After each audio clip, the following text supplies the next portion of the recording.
Welcome to the channel. An incredible incident happened in 1955.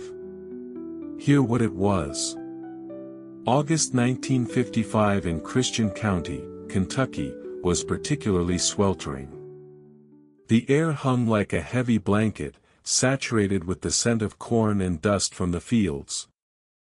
Between the tiny settlements of Kelly and Hopkinsville lay the Sutton family farm, a modest house with a sagging porch, surrounded by tobacco fields and wooded edges. It was home to a large family: Billy Ray Sutton, his wife Glennie, their 3 children, and various relatives and friends who often stopped by. On the evening of August 21st, the house was full. 11 souls, including 7 children, gathered for a dinner of fried chicken and cornbread. No one suspected that the night would bring something that would change their lives forever. Billy Ray, a sturdy man in his 40s, worked the farm from dawn to dusk. He was a skeptic, believing in the Bible and hard work, but not in ghost stories or aliens from other worlds. His brother, Lucky Sutton, had come from Pennsylvania with his wife and children to spend the summer in the quiet countryside. The kids were noisy, playing tag around the house, while the adults smoked on the porch, discussing the harvest and the latest news on the radio. The radio crackled with talk of the Cold War, Russian satellites, and atomic bombs, but in Kelly, such topics seemed as distant as the stars in the sky.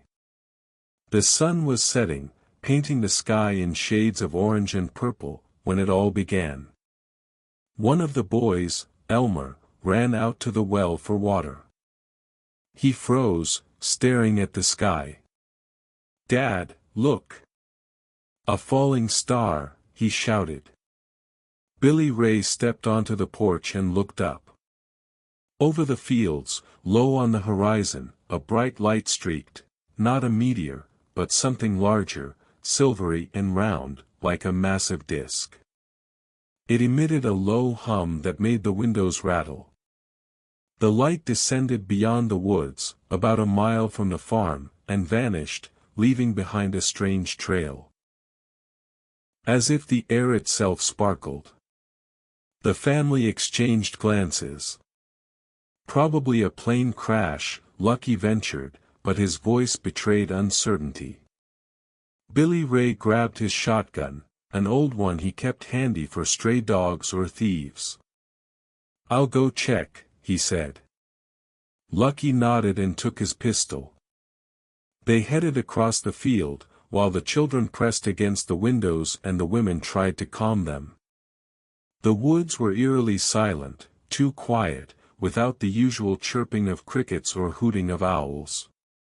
Christian County, Kentucky, between the settlements of Kelly and Hopkinsville in August 1955, was quintessential rural American South. The Sutton family farm, where the events unfolded, was a few miles from Kelly, a tiny hamlet with a handful of houses, a store, and a post office. The landscape was mostly flat, with vast fields of tobacco and corn divided by narrow dirt roads. The fields were bordered by dense wooded strips and small groves of oaks, maples, and pines, creating shady thickets, especially near streams and ravines. The forest where the object supposedly landed was mixed, with thick undergrowth of blackberry bushes and ferns, and the soil was clay, with patches of reddish earth typical of Kentucky. The landing site was described as a small clearing in the woods, about a mile from the Sutton farm. The clearing was surrounded by trees, and in its center, witnesses reported, the grass was scorched in a nearly perfect circle about 20 feet in diameter. There were no large rocks or stumps, just flat ground covered with dry grass and weeds. After the incident, witnesses mentioned a strange metallic powder or ash that glinted in the sunlight and quickly dissipated, as well as a fragment of smooth, silvery material unlike any ordinary metal. A small stream ran near the clearing, used by local farmers for irrigation, its banks covered in silt and moss. The events began on the evening of August 21, 1955, around 8 p.m., as the sun was setting. The weather that day was typical for August in Kentucky, hot and humid, with daytime temperatures around 86 degrees Fahrenheit.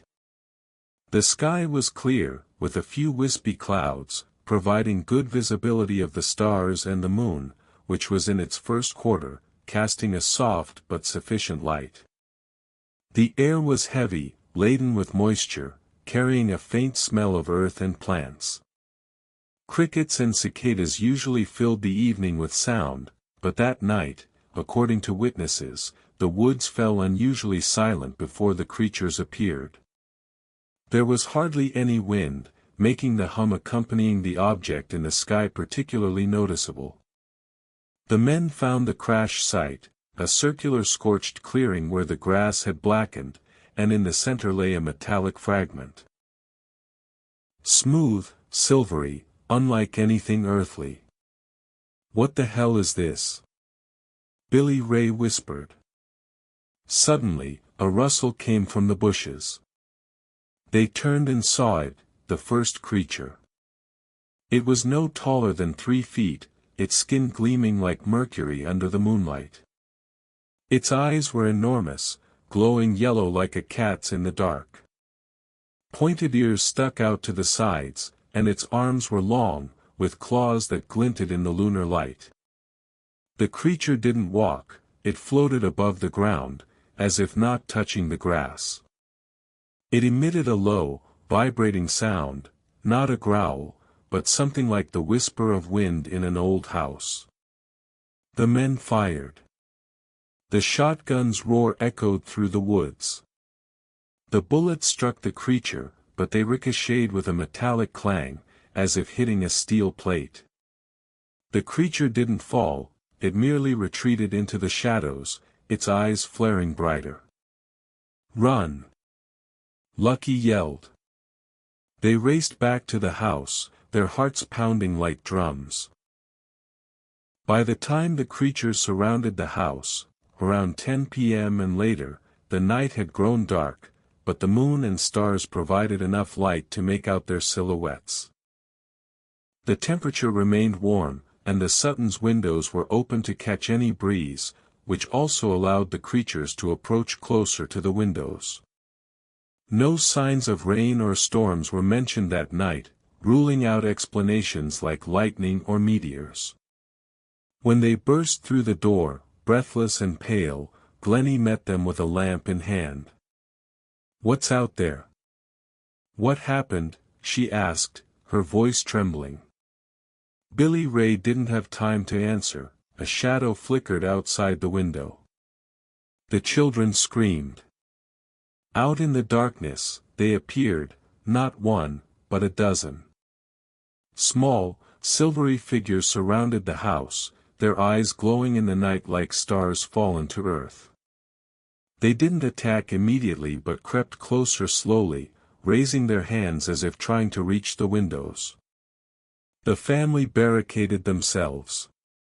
The children hid under the table, the women prayed, and the men reloaded their weapons. The first creature climbed onto the roof, they heard the scrape of claws on the tin. Billy Ray fired through the ceiling, and the creature fell, but it didn't die, it got up and climbed again. "They're not from this world," Lucky whispered, reloading his pistol. "Aliens, or demons." The night turned into a nightmare. The creatures knocked on the doors, scratched at the windows, their silhouettes flashing in the moonlight. One of them pushed its hand through a broken window, a clawed, ice-cold paw grabbed a little girl by the sleeve. She screamed, and Glennie struck the creature with a fire poker. The hand recoiled, but the creature didn't leave, it peered through the window, its eyes hypnotic, whispering something in an unknown language that sent chills down their spines.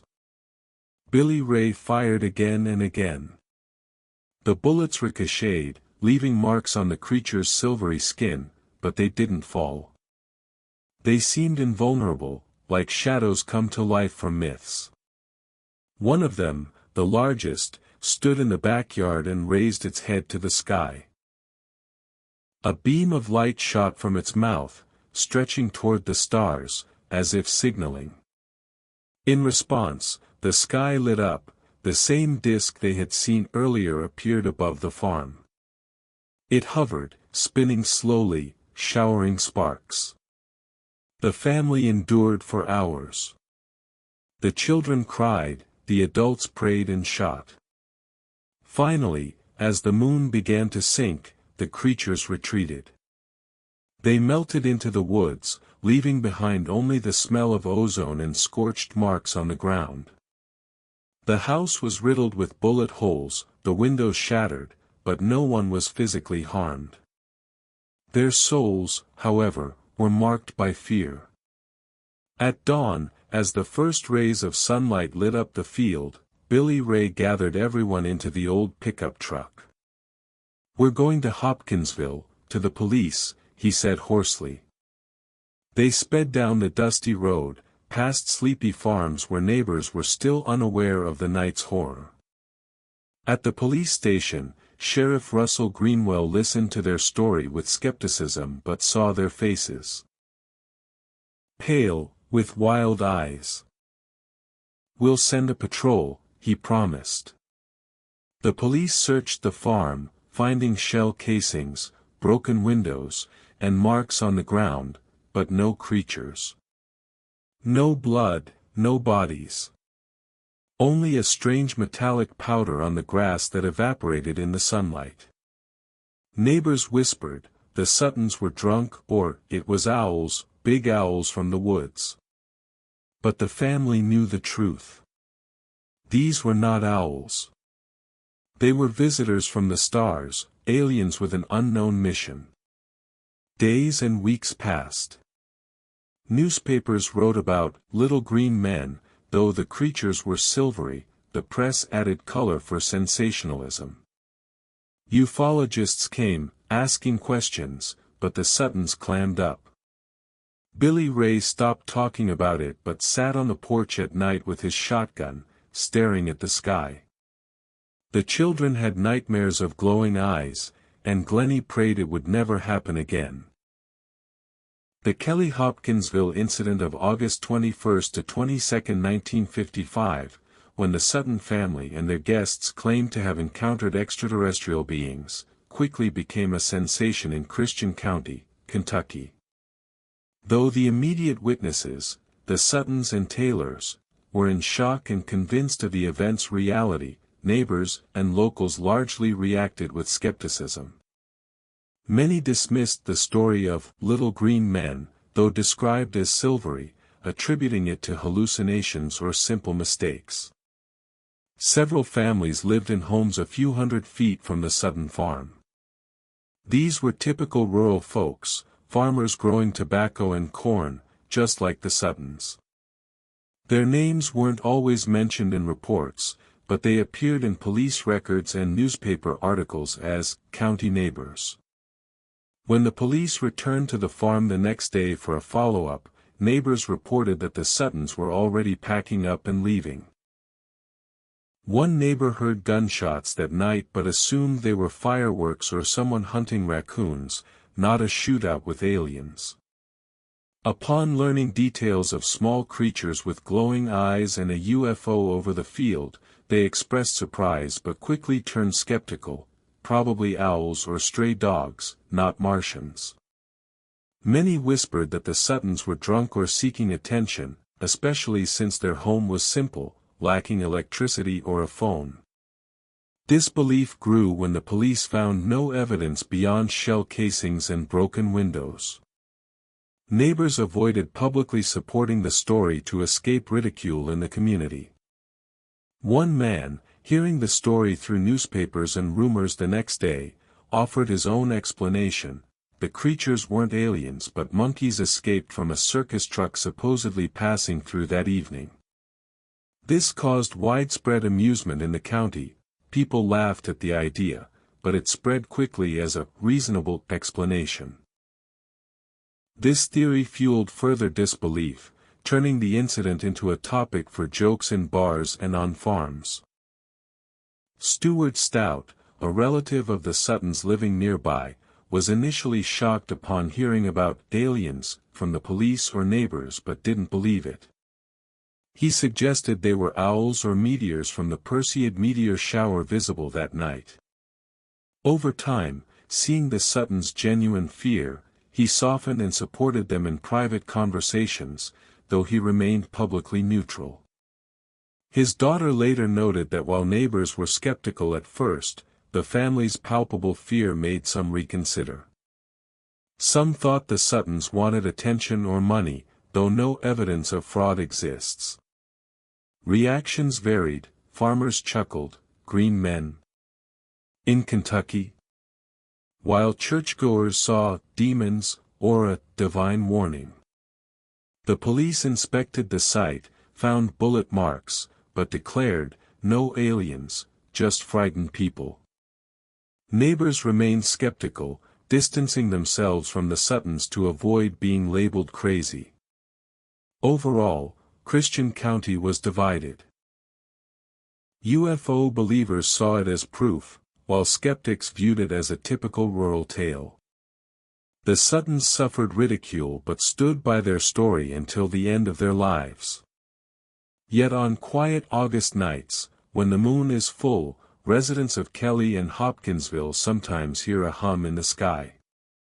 And a whisper in the woods, low, vibrating, like a call from another world.